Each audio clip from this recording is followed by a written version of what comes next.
देखिए बच्चों, आज से जो हम हिंदी पढ़ाई जा रही है इस चैनल के माध्यम से, वो आपके करियर में बहुत लाभकारी है। आप किसी भी परीक्षा में बैठेंगे तो जो हिंदी आती है उस हिंदी के जो क्वेश्चन हैं उस क्वेश्चन के माध्यम से आज हम आपको यहाँ पर बताएंगे कि जो क्वेश्चन वहाँ आते हैं वो आपको हल करने में सरलता मिलेगी। और आज हम आपको रस पढ़ाते हैं। रस क्या है तो पहले ध्यान दें। रस, ये जो लिखा है रस क्या है? किसी काव्य को पढ़ने, लिखने, सुनने इत्यादि से जो हृदय में आनंद प्राप्त होता है उसे हम रस कहते हैं। क्योंकि रस आप लोग कक्षा 9 से पढ़ते चले आ रहे हैं तो परिभाषाएं कुछ अलग होती हैं, कुछ लेखक के अनुसार अलग हो जाती हैं, लेकिन जो हम आपको शार्ट में बता रहे हैं उसको ध्यान दें। रस किसे कहते हैं? किसी काव्य को पढ़ने, लिखने, सुनने इत्यादि में जो आनंद प्राप्त होता है उसे रस कहते हैं। और रस, जो हमारे रस के जो अंग हैं वो 4 हैं। रस के अंग क्या हैं? अंग जो है आगे लिखे हैं 4। पहले तो स्थायी भाव, फिर विभाव, फिर आता है आपके विभाव के बाद अनुभाव। क्या आता है? अनुभाव। फिर आता है संचारी भाव। अब ये देखिए चारों हैं, विभाव, अनुभाव, संचारी भाव और स्थायी भाव। ये चारों में जो आप लोग पढ़ के आए हैं स्थायी भाव। स्थायी भाव जो हैं आप 11 स्थायी भाव पढ़े हैं, जो रस के माध्यम से करुण रस, हास रस, वीर रस, अद्भुत रस, भयानक रस, वात्सल रस इत्यादि ये सभी जो हैं रस के स्थायी भाव आपने रति, निर्वेद, शांत रस का निर्वेद ऐसे आप पढ़ के आए हैं। तो लेकिन ये चलो कोई बात नहीं, ये स्थायी भाव हैं, आप 11 पढ़े हैं और उनके स्थायी भाव पढ़ करके आगे आए हैं। अब लेकिन प्रश्न उठता है ये विभाव क्या है? विभाव आप लोग सही साठ नहीं पढ़ पाए होंगे। और विभाव को कैसे जानते हैं? तो विभाव जो हम आपको बताते हैं, इसमें दिया है विभाव की जो परिभाषा होती है, वो विभाव की जो परिभाषा होती है, स्थायी भाव को अंकुरित करने वाले जो कारक होते हैं या जो सहारा देते हैं वही विभाव कहलाते हैं। स्थायी भाव को अंकुरित करने वाले जो कारक या सहारा जो देते हैं उसे हम स्थायी भाव कहते हैं। अब स्थायी भाव जो हैं इसमें 2 प्रकार के होते हैं। कौन कौन? आलंबन, उद्दीपन। आलंबन और उद्दीपन इसके 2 अंग हैं, अर्थात 2 विभाव के भेद हैं, आलंबन और उद्दीपन।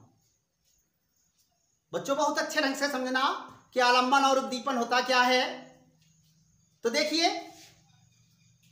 आलंबन हमारे उसमें जो चीज है कि स्थायी भाव को अंकुरित करने वाला जो तत्व है या कारण है वही आलंबन कहलाता है। जो हमारे मन में स्थायी भाव या सहारा देकर के स्थायी भाव प्रकट करता है उसे हम आलंबन विभाव कहते हैं। जैसे मान लीजिए, एक उदाहरण मैं आपको देते हैं। ये लिखा है देखो शेर। क्या लिखा है? शेर। शेर क्या शब्द सभी लोग जान रहे हैं, देख रहे हैं, सब लोग पढ़ रहे हैं। तो ये आलंबन कैसे हुआ? हम अचानक जा रहे थे रास्ते में, अचानक से ये शेर निकल आया और जैसे ही शेर निकला तो हमारे मन में कुछ स्थायी भाव जागृत हुआ। कौन सा? ये भय। आलंबन में ये भय, डर गए तो हमारे यहां भय उत्पन्न हो गया, और भय उत्पन्न होना ही ये आपका आलंबन कहलाता है। और यहां ध्यान दें, उद्दीपन क्या है?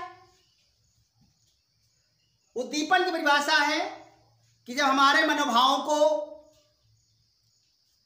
क्रिया करने के लिए विवश कर दे, किसके? आलंबन के द्वारा।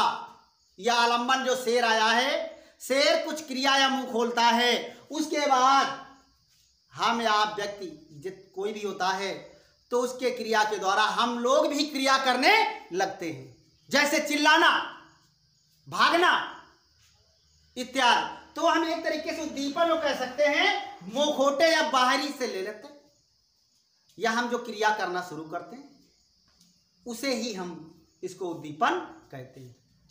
शेर की दहाड़ करना ही हमारे लिए चिल्लाना और उद्दीपन विभाव कहलाता है। यह हम आप लोग कार्य करना प्रारंभ कर देते हैं तो ये आपके ये उद्दीपन माने हमारे भावों को तेज कर दिया और तेज डर गए, उसे उद्दीपन कहते हैं। समझ में आए बच्चों? अब उसके बाद एक आता है अनुभव। अनुभव जो आता है इन्हीं के द्वारा, इसी शेर के द्वारा भय हुई, भय के बाद शेर ने क्रिया किया तो हम और तेज डर गए, डरने के बाद कुछ क्रिया किया, दौड़ना, चिल्लाना इत्यादि। लेकिन अनुभव में यह हुआ कि जब शेर सामने आया, उसने चिल्लाया, दहाड़ किया, उसके बाद ये अनुभव माने अनुभव किया गया। अनुभव क्या किया गया? दूर से दूसरा व्यक्ति आपको देख लिया कि आप डर गए। क्यों? आपके शरीर को के रोए खड़े होना, कांपना इत्यादि जो बाहरी आपके अंग क्रिया करना शुरू करते हैं उसे हम अनुभव कहते हैं।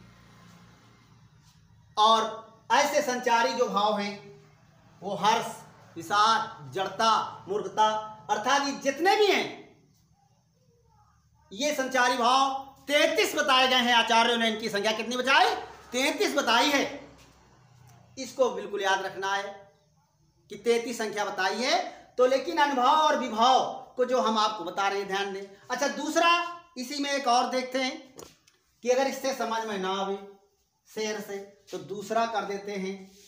एक आपको दिया सर्प। क्या दिया बच्चों? सर्प।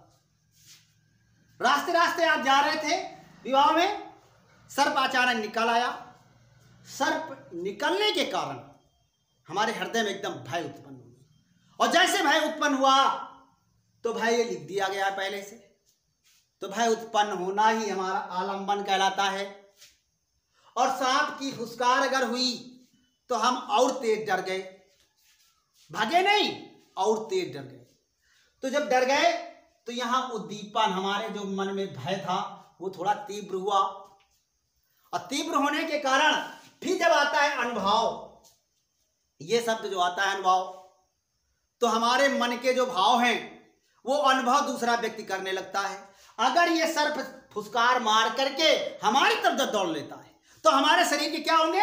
अनुभव में रोए खड़े हो जाना, चिल्लाना इत्यादि जो भाव हो जाते हैं वो अनुभव पर ही गिने जाते हैं। कांपना इत्यादि जो भाव हैं ये अनुभव ही कहलाते हैं।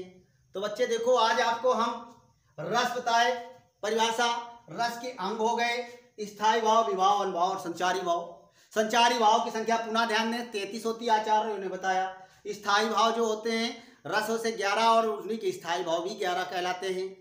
और विभाव और अनुभव को हम आपको उसमें बोर्ड में दोनों प्रकार के दिखा दिए हैं और विध उदाहरण से दिखाया है। तो पहले आज समझ लें कि संचारी भाव के माध्यम से विभाव अनुभव क्या कहलाते हैं। तुम पढ़ के तो आ गए लेकिन विभाव अनुभव को उदाहरण से नहीं समझ पाए कि उदाहरण क्या होता है। तो इस उदाहरण के माध्यम से बच्चों आप इसको समझें, और इसके आगे के रस जो है अगले दिन बताएंगे। लेकिन आप लोग वीडियो जो है बढ़िया ये हमारा देखते रहें, और ये चैनल के माध्यम से आप हर प्रकार की हिंदी आपकी पढ़ाई जाएगी। जो आपके लाभकारी होगी जीवन में, और आप किसी परीक्षा में बैठें तो उस परीक्षा को इसके माध्यम से सरलता से हल कर सकें हिंदी के क्वेश्चनों को। तो हम समझते हैं कि आप अच्छे ढंग से पढ़ लेंगे तो शायद है कि आपका कैरियर अच्छा हो जाएगा। और ये आप चैनल देखते रहिए।